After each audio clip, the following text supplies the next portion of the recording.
The case of Elisa Lam's death gained wide public resonance and became one of the most famous mysteries of our time. We investigate who the deceased was, how she ended up on the hotel roof where her body was found, and most importantly, what could have caused the girl's death.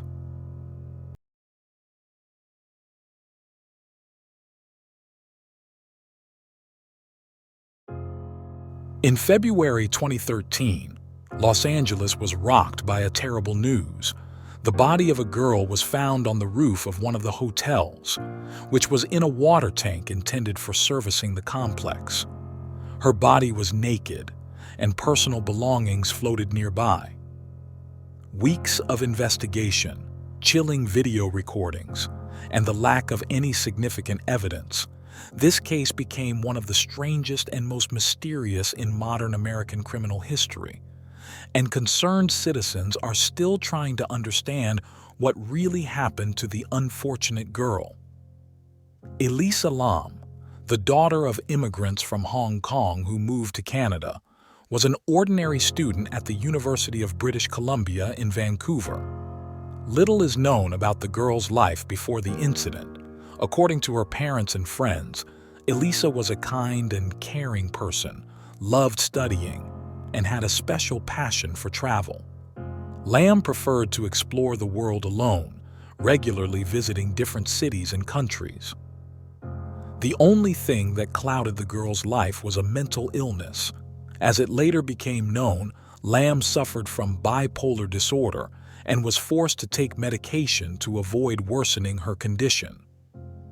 In 2010, Elisa even started her own personal blog, where she shared details of her personal life with subscribers and how she coped with the illness.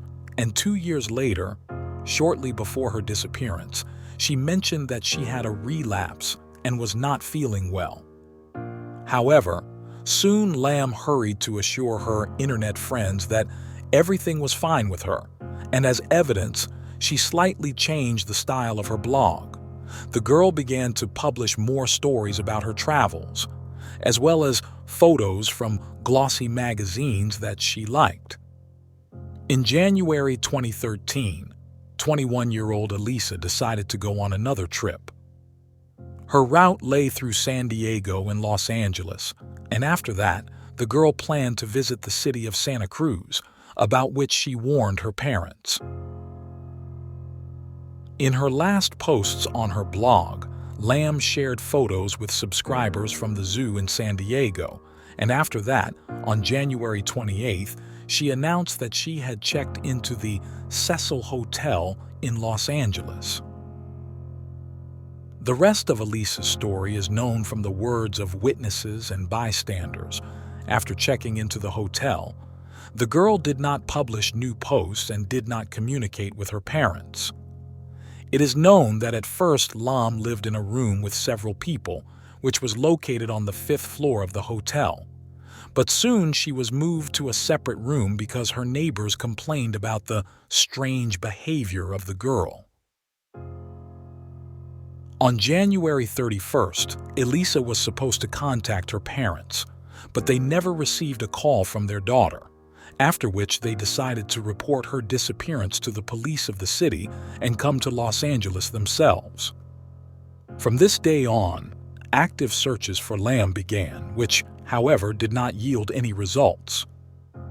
Police officers questioned the hotel staff, former neighbors of the missing girl, employees of nearby shops and cafes, but no one could provide any valuable information about her whereabouts.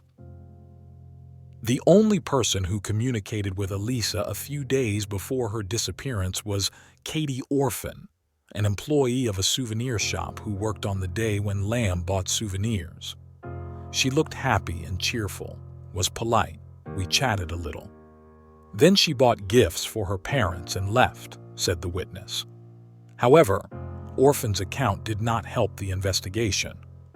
The police continued to comb the streets, plastering missing posters with photos of the vanished girl, questioning witnesses, but the case remained at a standstill until February 14th.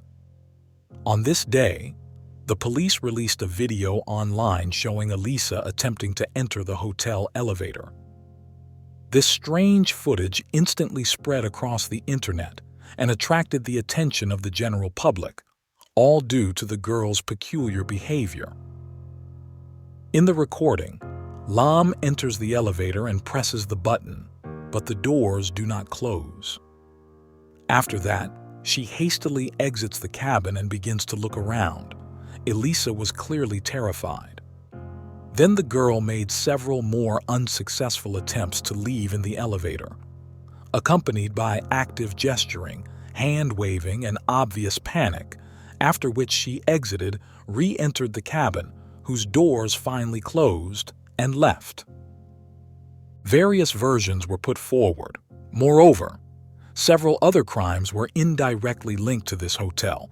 For example, serial killers Jack Unterweger and Richard Ramirez liked to stay at the Cecil, and Elizabeth Short, whose mutilated body was found in January 1947 in one of the vacant lots of Los Angeles, was last seen alive precisely at this hotel.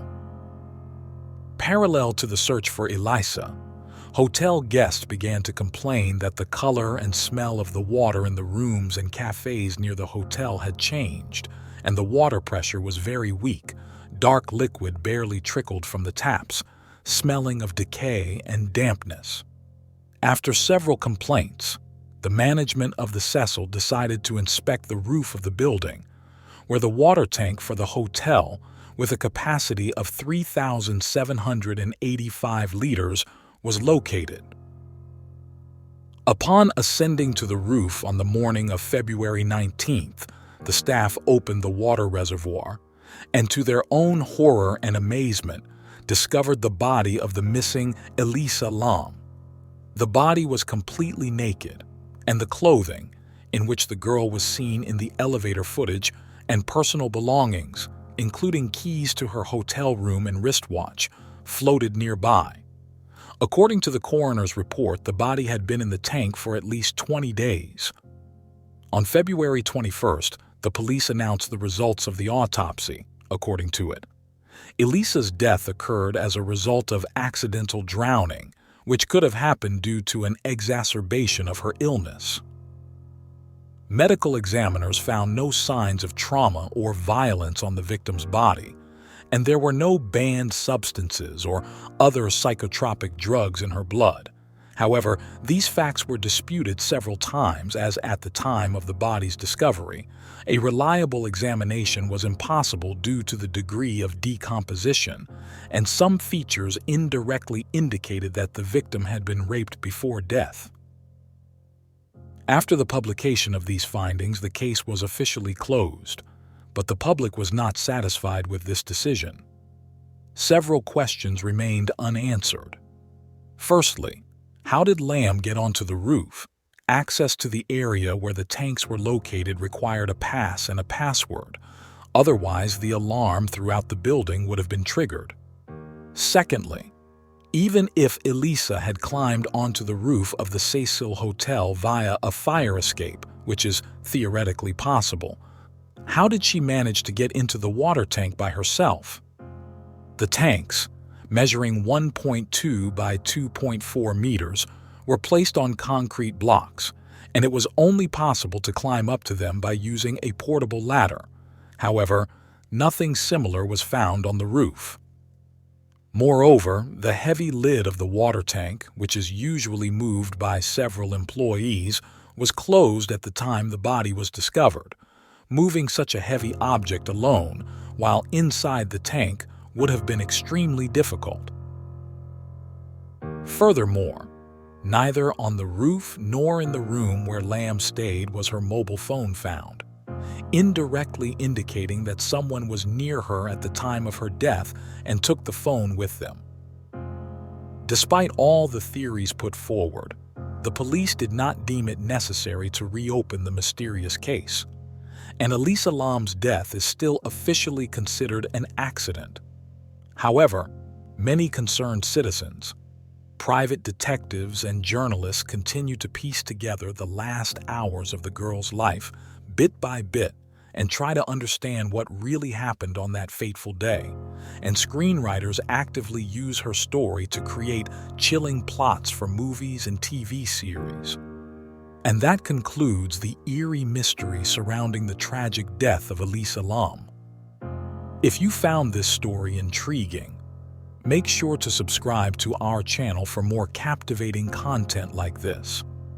Don't forget to share your thoughts in the comments below and give this video a thumbs up if you enjoyed it. Thank you for watching,